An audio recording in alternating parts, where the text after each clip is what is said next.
Alors mes amis, bienvenue dans une nouvelle vidéo de mise à jour sur les mèmes. D'ailleurs, peut-on encore dire mème ici ou est-ce que ça ne se fait plus? Les mèmes disent, je l'ai déjà dit lors de la prévente de Solaxi, il faut maintenant être un peu prudent. Avec ce terme de mème, bien sûr, les mèmes sont utilisés pour mieux les promouvoir ou pour qu'ils deviennent plus viraux. Mais s'ils ont un fond sérieux, on ne devrait plus vraiment les appeler projet de mème ou prévente de mème, mais plutôt une prévente ordinaire, tout en gardant les mêmes énormes risques comme ceux d'une prévente de mème normale. Et donc, bienvenue dans une nouvelle vidéo sur l'indice des mèmes, ou avec les mêmes risques énormes qu'implique une prévente normale de mèmes.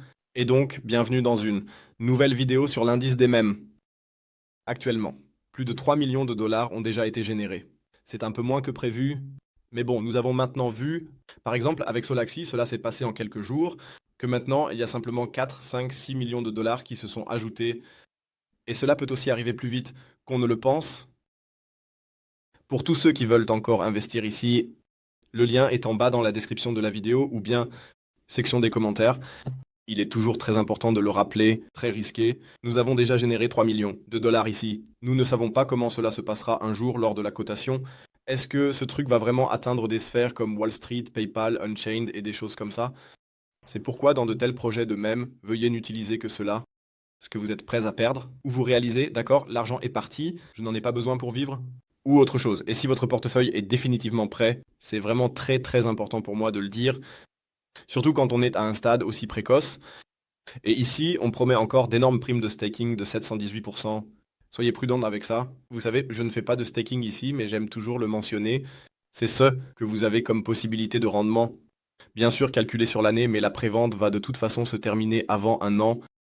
Ce que j'ai trouvé cool maintenant, c'est ce que j'ai remarqué sur Twitter, ou plutôt X. J'ai remarqué que, eh bien, ils ont expliqué leur indice de mème un peu plus en détail, ce que je trouve aussi sensé. Comme je l'ai dit, je trouve l'idée de cet indice en fait pas si mauvaise que ce soit avec des mèmes ou d'autres, je vais dire des catégories, comme par exemple roi ou autre. L'idée est de diversifier un peu le risque. À quoi servent les ETF dans le monde normal? Pourquoi ne devrait-il pas y avoir d'ETF crypto? Ils regroupent certains domaines, réduisent un peu le risque, mais en même temps, tu peux profiter des hausses de prix et peut-être avoir un peu moins de mouvements à la baisse et ce genre de choses.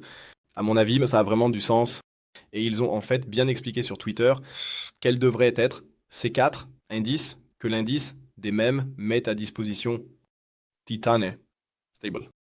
La stabilité est ce que cela signifie ici. Cela veut probablement dire les plus gros mèmes coins simplement. On peut aussi jeter un coup d'œil rapidement en bas de la page. Là, on va encore où c'était déjà, où c'était déjà, où c'était déjà, où c'était H, oui, exactement, ici, l'indice des mêmes titans, là. Ensuite, il y a l'indice Moonshot, et là, en haut, la pondération est déjà indiquée. Donc ici, je dirais que les Big 8 meme coins, ça devrait représenter Titan. Ensuite, nous avons Moonshot, c'est probablement le potentiel avec beaucoup, beaucoup plus de risques, avec, je dirais, des mêmes coins à faible capitalisation. Bien sûr, ceux qui sont encore un peu moins connus, qui apportent aussi une forte volatilité. Ensuite, il y a l'indice des mêmes mid-cap, là aussi, juste un petit aperçu, que dit-on à ce sujet? Le mid-cap est risqué. On dit même ça, bien sûr, parce que le mid-cap a aussi le potentiel d'être rapidement oublié, mais il a aussi le potentiel de monter, monter vraiment haut. Je trouve ça bien. Et puis, il y a aussi l'indice des mêmes Francis. Et qu'est-ce qu'ils en ont dit? Francis, Dégens, Unité. D'accord. Peu importe ce que l'on entend par là. Mais tout cela me semble très, très honnêtement, c'est encore risqué. Mais je trouve ça cool qu'il y ait enfin une explication à ce sujet, ce que ces indices de même sont censés signifier ici. C'est pourquoi je trouve l'idée derrière tout ça pas si mauvaise et j'espère honnêtement que ce genre de choses, dans l'ensemble du secteur de la crypto, cela finirait par s'imposer un peu, tôt ou tard. Ça regrouperait bien sûr un peu le capital dans les ETF, ou index comme on l'appelle ici, mais je pense que cela pourrait être un avantage pour certains domaines. Et je m'inclus même personnellement là-dedans pour les futurs investisseurs qui souhaitent entrer sur ce marché. C'est pourquoi je trouve que l'indice des mèmes n'est pas si mal en tant que projet. Cela, ça a été vérifié par CoinsAlt et maintenant aussi par SolidProof. Alors, prenez le temps de jeter un œil à ce projet. L'IN, comme je l'ai dit, ben, je le mettrai dans la description de la vidéo ci-dessous, mais vous voyez l'idée. Je crois que c'est le sens réel derrière ce projet et que ce n'est pas forcément un meme coin. Bien sûr, ça s'appelle un indice de mème. Ça attire clairement beaucoup plus la masse parce que c'est encore une prévente de mème. Mais malgré tout, je ne trouverais pas ça si mal. Si le sens derrière tout ça était un peu plus clair. Et c'est tout pour la mise à jour de la vidéo d'aujourd'hui. On se retrouve pour la prochaine vidéo dans les prochains jours, c'est sûr. Et sinon, je dirais, laissez-le plus léger, mais laissez-le. Je vais sur Telegram, rejoignez la prévente. Et sinon, qu'est-ce que je peux dire de ma part d'ici là et comment